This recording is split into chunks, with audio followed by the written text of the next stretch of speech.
So I watched Jupiter Ascending, and I'm gonna be honest, this is possibly my first bad movie thoughts video since the 2012 movie, and I never watched the 2012 movie because I hated it for causing fear mongering for those who believed in the 2012 apocalypse. But this is a bad movie I actually watched.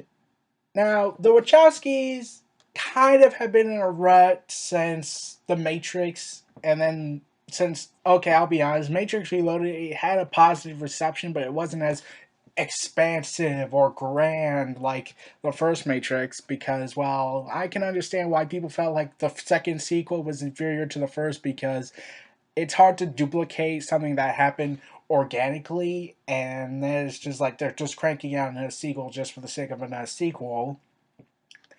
And then their Matrix Reloaded, Matrix Revolution happened, and we all know how that turned out.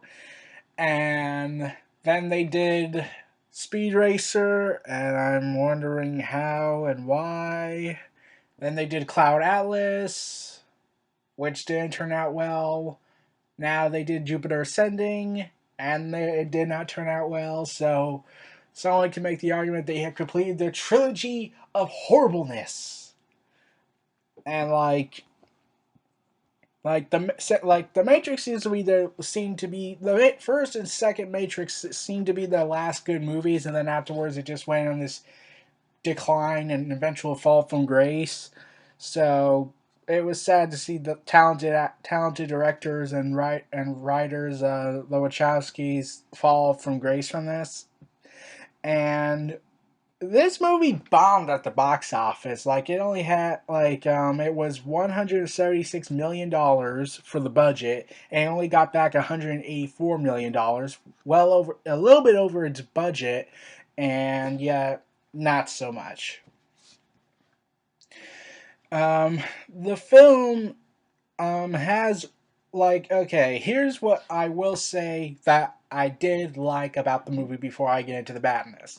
The visuals, the world building they're doing, some of the musical score, um, the idea, the in fact, it was an original sci-fi movie, which nowadays we don't see, and this is actually what killed Warner Brothers from ever making more original ideas movies, and now all they're making is sequels, remakes, and reboots, and the DC cinematic universe.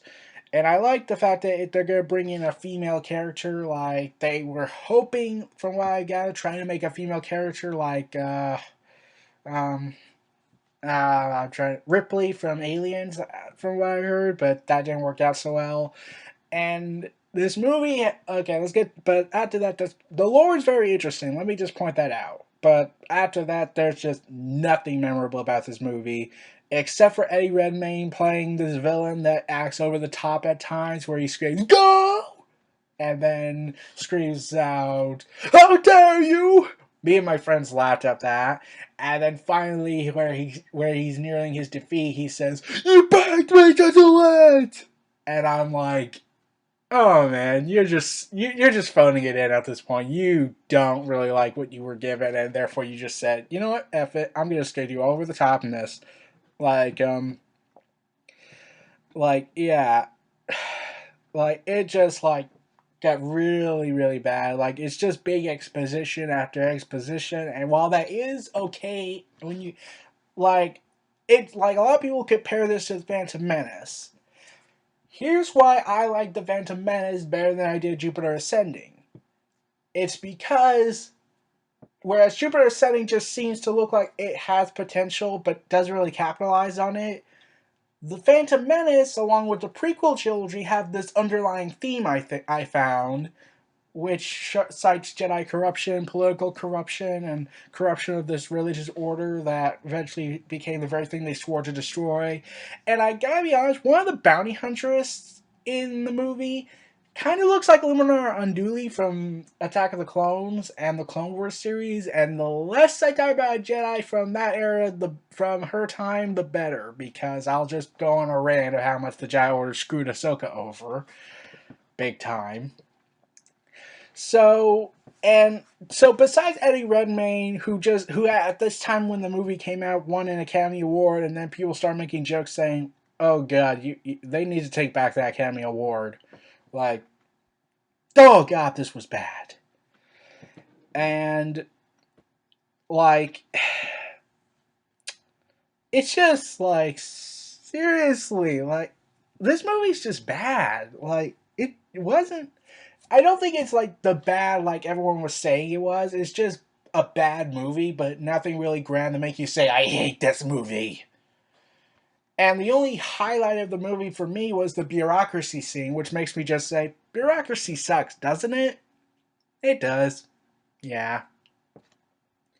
And like you don't know anything about these characters except when they start to give exposition, but since they have so much exposition going on that you don't that when they try to do character development it's just thrown over your head because you're just seeing exposition, exposition, exposition, exposition, and like it just got really stifling. So when they tried to do character development, it just flew over your head. Like I get they tried to do character development, but I just felt it just threw over my head.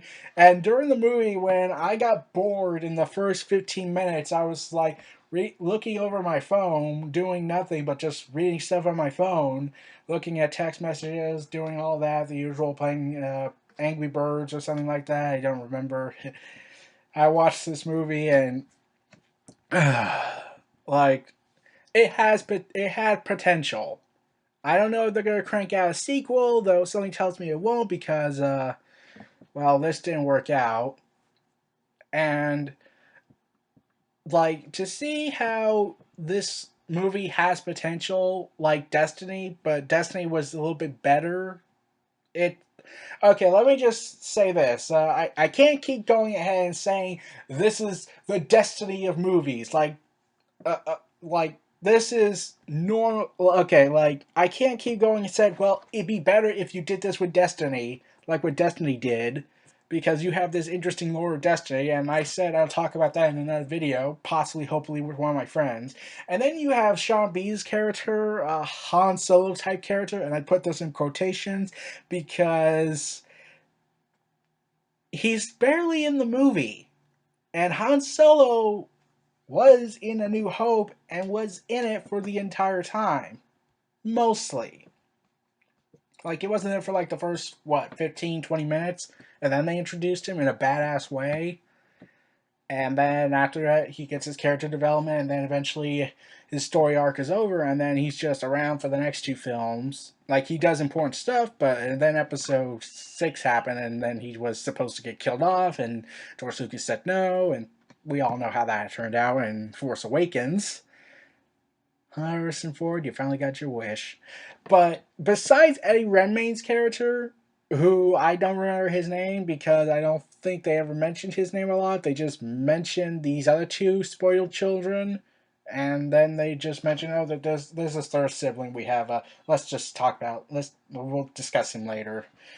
Like he was the only memorable character besides Mila Kunis's character because well, Eddie Redmayne was over the top with this on certain parts, and that made it very noticeable. And Mila Kunis, also known as Jupiter Jones, you only know who she is because it's Mila Kunis, who voices Meg from Family Guy, and the Family Guy is not doing so well lately. Like, and Meg is the butt of everybody's jokes to the characters. So really, it's hard to get invested in these characters because there is no character development. Whereas in Star Wars The Phantom Menace, there's a reason why the characters are emotionless and, well, pretty much the equivalent of dicks.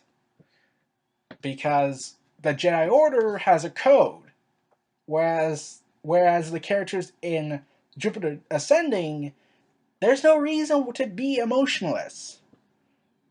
Like, they rarely smile, and when they try to crack a joke, it's not funny. And then they make a joke. What wasn't really supposed to be a joke. It was supposed to be a really serious moment, a romantic moment, but it turned out to be a joke to everybody else who watched the movie, saying, "I love dogs. I always love dogs." And I'm like, wow, like, wow, that's bad. real bad. And that's pretty much it. Like Jupiter gets kidnapped 3 times in a row in this movie. One's not so bad. The other one tries to kill her so he can claim the Earth or try to stop the youth serum thing. Like they don't fully develop. Like one minute he wants to take over the Earth and then he doesn't want to take over the Earth. Like that. Like what? And then you have the evilest of them all, Eddie Redmayne, and he's the only memorable character besides Mila Kunis, is because he went over the top in this movie at times, and then spoke very, very quietly before he explodes with anger.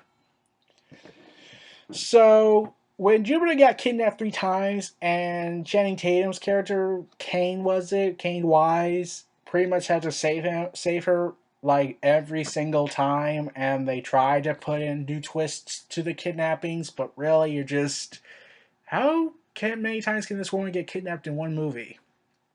Like that's weak. And I get they try to make her look like she's capable of fighting, but since you never got the development of her character that much, it's you don't really feel like you can't take it seriously when she tries to fight off Eddie Redmayne's character. So, yeah, that's pretty much it for my thoughts on the movie. Don't see this movie. Like, if you don't want to watch it, I'm like, if you're curious about the lore and whatnot, like, you can just read it up. But like, don't watch the movie. It's really not worth it. So, everyone, this was Neo Reality Entertainment. Feel free to like, comment, subscribe, and donate to Stitching for more.